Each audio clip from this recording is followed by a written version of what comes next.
السلام عليكم ورحمة الله وبركاته. رؤية الرمان في المنام بالتفصيل.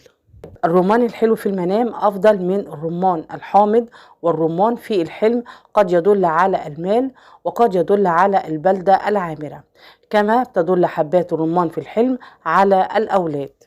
الرمانة في المنام لمن كان عمله بالتجارة تدل على المال المجموع، والرمان الأخضر في الحلم رزق مؤجل.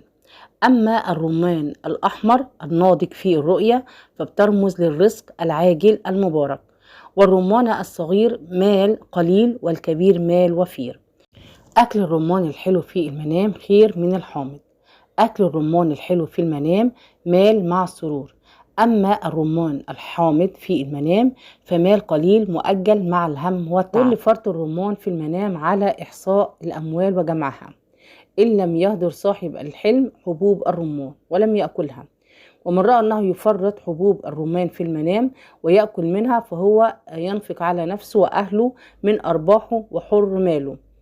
ويرى ابن سيرين أن فرط الرمان في المنام بيدل على توزيع المال والإرث والأرباح. وفرط حب الرمان الأحمر في المنام مال أكثر ووفرة من الرمان الأبيض. ومن رأى أنه يفرط الرمان في الحلم ويرميه فهو يبذر ماله بقدر ما يرميه.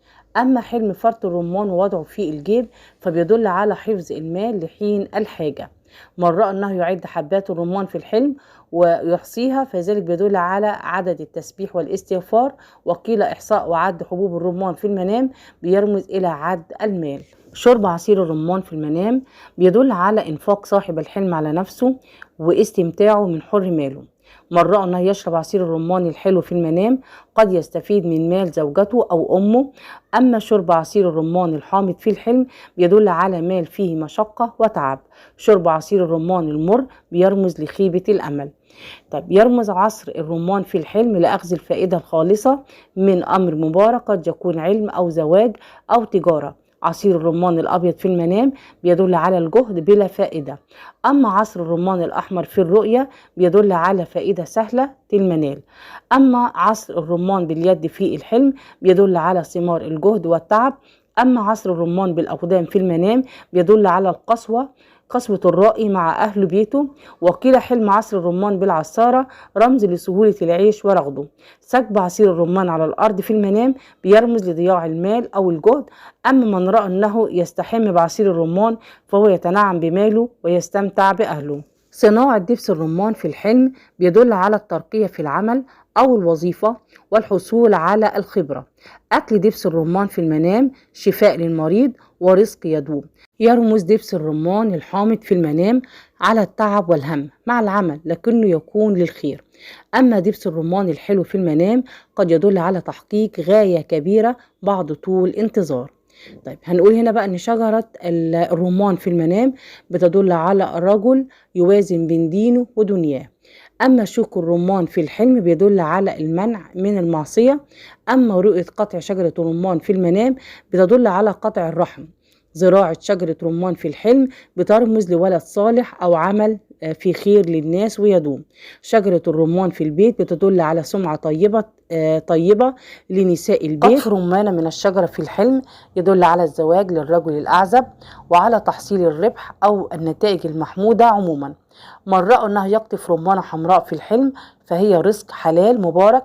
أما قطف الرمانة المتعفنة أو غير الناضجة في الحلم بيدل على زواج فيه تعب. شراء الرمان في المنام يدل على التعلم وأخذ الدرجات العلمية، وقد يرمز لشراء الأسهم أو يكون سبب للربح. وقيل شراء الرمان الكثير في المنام بيرمز لشراء الكتب أو مصادر المعرفة.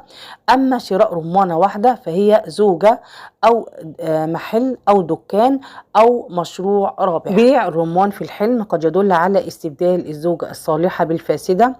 من رأى أنه يأخذ ثمن الرمان بإيده في المنام قد يرمز لتزويج البنات زيجة غير مناسبة.